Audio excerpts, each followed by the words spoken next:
Can we move to some individual races? Florida, Sure. Obviously so important to 2020, but important period. Andrew Gillum against Ron DeSantis. Ron DeSantis, congressman, strong supporter of yours. Over the weekend, you called Andrew Gillum. You referenced him being a thief. What did you mean by that? Well, the FBI offered him tickets at $1,800 apiece, and he took them. He took a trip with the same FBI agent. I guess he was posing as a developer or something. The man, stone cold, took this stuff. I don't even think he should be allowed to continue on with the race. He responded today by calling you weak. You're howling because you're weak. That's what he said in a tweet. I haven't heard that one lately. That's okay. Good. That's a change of pace. Look, here's a guy that, in my opinion, is a stone cold thief.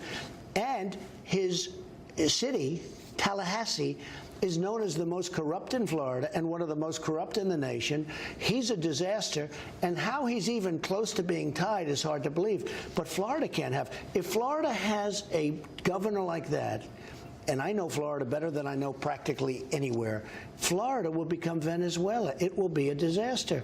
And you have Ron DeSantis, who is a Harvard, Yale guy. He's had a really terrific, he's a very good person. He's going to be a very good to a great governor. This other guy is a stone cold. In my opinion, he's a thief. How can you have a guy like this? And you just look at his record. Also, look at the job he's done as the mayor of Tallahassee. He's a total disaster. John James, of course, running for Senate. Star. Beto O'Rourke is down on the polls since you came in Texas, but John James is only 8-9 points off his Senate bid. He's an Army combat veteran. Right. Why do you think he's not getting the play by the media? He's doing so well that I'm trying to get to Michigan. That's how well John James. John James is a star. African-American, great guy. And you know how John James, he was one of 4 or 5 people running. And I'm watching television, and I see John James. I said, who's that guy? He's running in Michigan. Let me see it again. And I said, that guy is great. He's a star. Now, I don't know, she's just a clone for, all she is an automatic vote. Debbie Stabenow. She's been a disaster for Michigan. She's an automatic vote for Schumer. John James is a young star. And I said, I'm going to back him. And I backed him. I did a little research. I backed him. And he's taken off. He ends up winning with, not a lot of money. He ends up winning the primary. And he's doing really well. He's down 7, which sounds like a lot. That's nothing, because normally they're down 25 or 30. Obama is kind of following you on the campaign trail. He was in Wisconsin. How are his crowds? Yeah, Wisconsin. He's going to Florida this week. And he brought up the issue of the caravan. And he said the following. They're trying to convince everybody to be afraid of a bunch of impoverished, malnourished refugees 1,000 miles away. That's the thing that is the most important thing in this election. Not health care, not whether or not folks are able to retire. Suddenly, it's this group of folks. We don't even know where they are. They're way down there. Don't fall for that kind of fear-mongering. We're scaremongering people on the border. Yeah. Well, he's trying to do the opposite. It's the problem with our country. When you look at that caravan, and you look largely, very, big percentage of men, young, strong, a lot of bad people in there, people that are in gangs. We don't want them in this country. If they want to come into the country, you have to apply like other people. We have millions of people coming in. They're applying. They're coming in legally. We have a very strong border. I called up the military. This caravan is not, they're wasting their time. They are not coming into the country. What's the military going to be able to do? Obama and Bush both sent the National Guard. But it had no effect. They're not me. I'm sending up the military. This is the military. And they're standing there. And one thing that will happen. No lethal force. When they're captured, we don't let them out. What has been happening, and we're not as of pretty recently, we're not letting them out. What happens is they would catch and release. We're catching. We're not releasing. So if they want to come over, but we're not even doing that. We're not letting them into this country. We're not going to let gang members. But what if they're applying for asylum? Isn't the law, because Congress didn't change the law? If they apply for asylum, we're going to hold them until such time as their trial takes place. Where? Do we have the facilities? We're going to build tent cities. We're going to put tents up all over the place. We're not going to build structures and spend all of this, hundreds of millions of dollars. We're going to have tents. They're going to be very nice, and they're going to wait. And if they don't get asylum, they get out. and very few people, they don't actually, if you want to wait, they don't usually get asylum. You know that. 80%. The problem rejected. is they release them in, and then they have the trial 3 years later, and nobody shows up. But we are going to, unlike Obama and unlike others, we are going to take the people, we're going to put them in, and they're going to wait. And you know what? Two things happen. When they find out that that happens, you're going to have far fewer people come up. And also, President Obama separated children from parents. Nobody talks about this. So a judge came along and said, can't do it. He separated. No, President Obama separated. No, in the beginning. Okay, just so we all understand. The New York Times is saying the military, Mr. President, being called up by you is an election year play.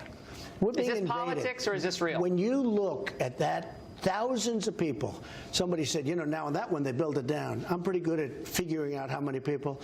Thousands and thousands of people on the bridge. When you looked at that bridge loaded up with people, that's called an invasion of our country. This has nothing to do with elections. And I've been saying this long before election. I've been saying this before I ever thought of running for office. We have to have strong borders. If we don't have strong borders, we don't have a country. Democrats are worried about the Latino vote suddenly. They're worried they're not going to get the numbers to show up. They should be. Why are you know why? Because the Latinos, the Hispanic Americans have the best unemployment numbers and employment numbers in the history of our country. The African Americans have the best employment and unemployment numbers in the history of our country. Asians, best employment numbers in the history of our country. Women, 65 years. You know, all of these things, women have the best numbers they've had in 65 years. They should be worried. How are you going to expand into these traditionally Democratic areas? With Kanye results. West spent some time He was here. great. It's He was fascinating. great. Jim Brown. Yeah, they were so great. how big of an effect is West on this push for African American support? Well, a person came into my office who does poll numbers, said, I do not believe how good these poll numbers are with African Americans. And you see what's happened with my poll numbers. But here's what also happened. When we have the best employment numbers, the best median income numbers for all of these groups, I mean, we have the best numbers we've ever had. And I sometimes jokingly say it's going to be awfully tough to beat me in a debate when I have the best numbers ever produced. So I think they should be worried. They should be worried about the African Americans because they're going to lose them. Will you do some events in the inner city? I'm doing them, yeah. I already have them scheduled. One thing that I think a lot of us are very concerned about is what's happening with the market this year. It's flat for the year, down a little bit, off its record high, both the S&P and the Dow. I know you've complained about the Fed before. How much is cheap credit globally as a part of this problem? Well, remember this, President Obama had the worst recap that we've ever had since the Great Depression, okay, in terms of coming back. But he was dealing with zero money, zero interest money. We actually created value for money, so the people that have money in the bank and did it the way you're supposed to do it, they're actually getting interest on their money now. The Fed is being very tight. Now, in one way, you have to say that's very conservative. That's a good thing from the standpoint of conservative. I don't like it because it closes it down a little bit. But we were up almost 50% from the time I got elected, almost 50, in fact, more in some instances, and now we're down just a little tiny bit. But we have such a strong, when you go job numbers, when you go companies moving into our country, we have so many companies, big ones like Foxconn and like the car companies, they're moving back to Michigan, Wisconsin, Pennsylvania, South Carolina, North Carolina, Florida. They're coming back, and nobody's ever seen this. You've never seen it before. They left, and they had no intention. We just signed a deal with Mexico and with Canada. We did a new deal with Korea. How about Bolsonaro? You talked to him last night. He was what can we great. expect No, for? he was He's great. called the Trump of South America. I know. I told him I'm honored. But we had a great conversation, and A he's deal? now the head Trade of deal? Brazil. Yeah, I could see that happening. You know, Brazil's treated us very tough because they charge very big tariffs. Brazil has been very tough. So we'll be able to straighten that out. And we have, of course, what's happening with China. China has been really hurting our country economically. And you see, we're going to win that one. It's going to happen. We're going to win that one. How confident are you about the Well, they'd deal? like to make a deal right now. I just say they're not ready. $250 billion additional tariffs if that deal doesn't go through. $250 billion and have $267 billion waiting to go if we can't make a deal.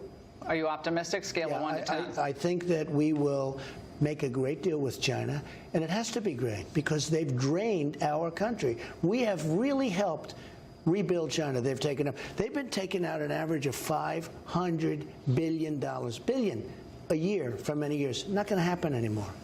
Who's your dream person to run against in 2020? You've already raised $100 million. Dream candidate to run against. So far, I like them all. I don't see anybody. Hillary's not. Apparently, she's not down and out. I like her too.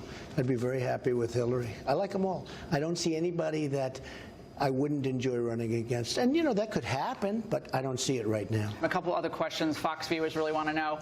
Declassifying those documents. They were kind of kicked over to the Inspector General. Why not declassify them? Get it all out. We're getting very close to doing what we have to do. I want to wait till after the election. Why are you and Rod Rosenstein such good friends now? It seems like everything's been settled. I'll tell you, I do get along, but there should have never been a special counsel, in my opinion.